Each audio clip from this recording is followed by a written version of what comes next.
Well, if you think buying a house in some markets is tough, try talking to people who are just looking to rent. Supply in Toronto and Vancouver's already tight rental markets has hit a critically low level, and that has some people taking drastic measures to secure a place to live. Joining me now to break down what renters need to know is David Fleming. He's a real estate broker and author of Toronto Realty Blog. Good to have you here this morning. Thanks for having me. You and I were just chatting, and I was saying, you know, when I was looking for a place to rent eons ago, I opened up the paper, I got out my red marker, I circled some phone numbers, called, we had a chat, maybe they met me, and then I would have a rental agreement. Now people need to have a realtor in order to find a place in this market. Yeah, and keep in mind, I don't want to make this into an advertisement for why to hire a realtor.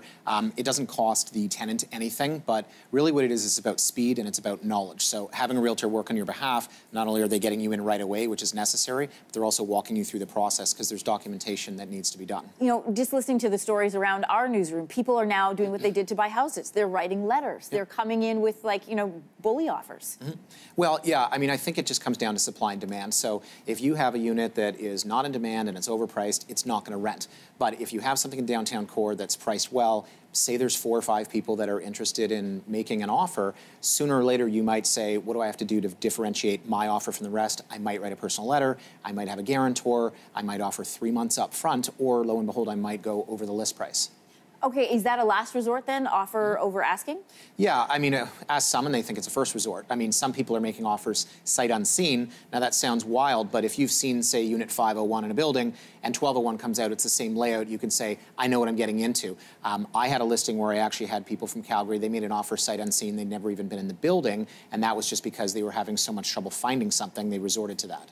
And it comes down to time and money. Yeah, it does. And so some buildings are more in demand than others. And if a unit comes out and it's extremely in demand, it's going to move quickly. It might move within 24 hours. You might actually have multiple offers from multiple tenants within 24 hours. What's expected from a renter now when they apply to rent a place? Certain documentation you need a rental application. So there's a standard form called the OREA rental application. That's just basically a summary of everything that the landlord's going to want to know. You need a credit check, not just to look at your score, which is not just a measure of a person, but you want to see from a landlord's perspective, have they declared bankruptcy? Do they have a massive student loan? Are they making the minimum payment every month in their credit card? These are important things. And last but not least, you need an employment letter. And nowadays, because fraud is so high, you need references. You need to speak to somebody from their HR. Wow. All right. Rent in Canada's biggest cities are high. You're familiar with this. Let's share that information with the rest of the country. Average one bedrooms in Toronto or Vancouver right now go for about $2,000 a month.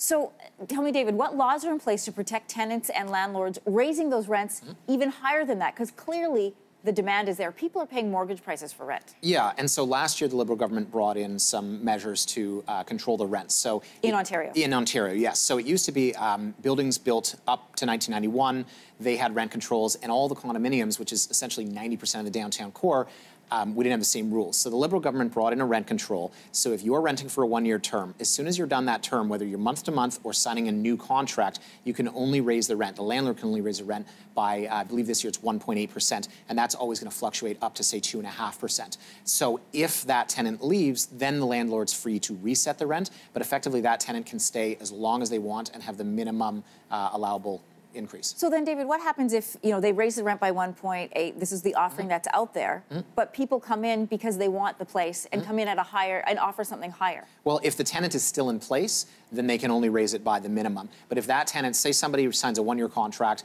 and then they stay for a couple months thereafter, as soon as they're gone, the landlord can raise it up to fair market value or any number if it's above what is perceived as fair market value. Wow, okay, other cities in Canada also seeing a rise in demand for rentals. Are we seeing a shift towards renting over purchasing? I would say it's probably even right now. I'd say, really? For the longest time it was, you know, I'm going to rent and I'm going to save some money. But nowadays it's $2,000 a month for a one bedroom. Yeah, and you also have to consider that I used to say with buying a place, there's pride of ownership. You're going to put money into it. With renting, there really isn't. It's a stopgap solution for a lot of people. So I've seen more and more people that were going to rent look at what it actually costs, because I get calls from people saying, I'm looking for $1,400 a month. I haven't done $1,400 a month in, I don't know, 8 or 9 years. Wow. So a lot of people just don't understand what it costs. I can hear people off camera laughing, and it's like, yes, you're right. It is very, very expensive. And you see from that graphic, these rents have shot up. And I think Urbanation did a story last week, and they showed rents are up something like 13% year over year. It's phenomenal growth in the rental market, and it's just pushing more people to buy.